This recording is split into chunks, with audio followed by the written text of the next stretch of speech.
Selamat pagi murid-murid. Bertemu lagi dalam mata pelajaran Bahasa Melayu tahun 3 bersama Cikgu Rita.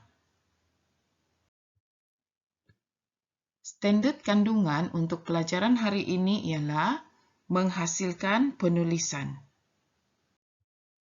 Standard pembelajaran pula ialah menghasilkan kerangka dan penulisan karangan naratif dan bukan naratif secara berpandu dan separa berpandu. Kriteria kejayaan untuk pelajaran hari ini ialah murid boleh membina sekurang-kurangnya 3 perenggan karangan agar-agar mangga berpandukan maklumat yang diberi dengan betul. Baiklah murid-murid, sila keluarkan buku aktiviti Bahasa Melayu tahun 3. Jilid 2. Buku aktiviti Bahasa Melayu tahun 3, Jilid 2. Kemudian buka muka surat 64 dan 65. Baiklah murid-murid. Murid-murid dikehendaki membuat aktiviti 3. Mari kita baca arahan terlebih dahulu. Bina karangan berpandukan maklumat yang diberikan. Baiklah murid-murid, tajuk karangan murid-murid hari ini ialah agar-agar mangga. Murid-murid dikehendaki menuliskan terlebih dahulu kerangka karangan. Di muka surat ini, murid-murid telah diberikan maklumat-maklumat yang boleh digunakan untuk menulis sebuah karangan yang bertajuk agar-agar mangga. Isi 1. Isi 1 ialah maklumat yang berkaitan dengan gambar. Ada bahan-bahan yang disediakan di sini. Bahan-bahan. Bahan-bahan apa murid-murid? Bahan-bahan untuk apa? Betul. Bahan-bahan untuk membuat agar-agar mangga. Jadi, apakah yang perlu murid-murid tuliskan di sini? Murid-murid perlu tulis bahan-bahan untuk membuat agar-agar mangga. Kerana di sini telah pun ditulis bahan-bahan. Faham murid-murid? Kemudian mari kita lihat gambar yang kedua. Cara membuat agar-agar mangga. Murid-murid dikehendaki menulis kerangka karangan di sini. Apakah yang perlu murid-murid tuliskan? Betul. Cara membuat agar-agar mangga.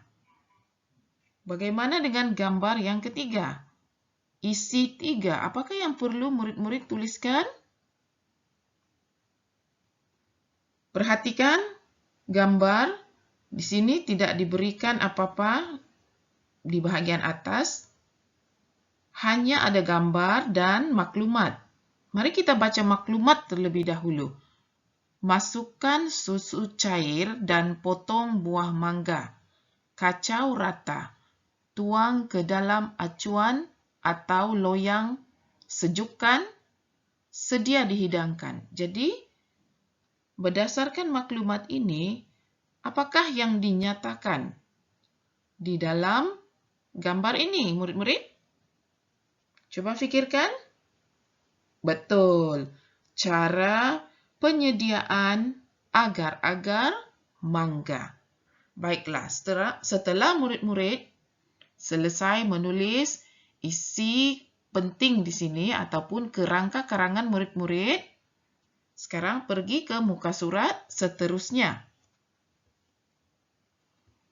Ini adalah karangan yang perlu murid-murid lengkapkan berdasarkan maklumat yang terdapat dalam muka surat 64. Faham murid-murid? Daripada maklumat yang telah murid-murid perolehi dari muka surat 64 ini, lengkapkan karangan ini. Bina ayat menggunakan maklumat-maklumat di muka surat 64. Mari kita baca karangan ini. Buah mangga di halaman rumah Alia telah masak. Ibu mengajak Alia membantunya membuat agar-agar daripada mangga tersebut. Bahan-bahan membuat agar-agar mangga ialah, dari mana murid-murid dapat bahan-bahan tersebut? Lihat di muka surat sebelah tadi. Di sini telah pun disediakan bahan-bahan yang digunakan untuk membuat agar-agar mangga. Bagaimana murid-murid tuliskan? Perlukah murid-murid menyenaraikan bahan-bahan tersebut dengan mengikut cara ini? Yaitu ada sempang seperti ini. Bagaimana cara menulis di bahagian karangan ini murid-murid? Baik, cikgu jelaskan.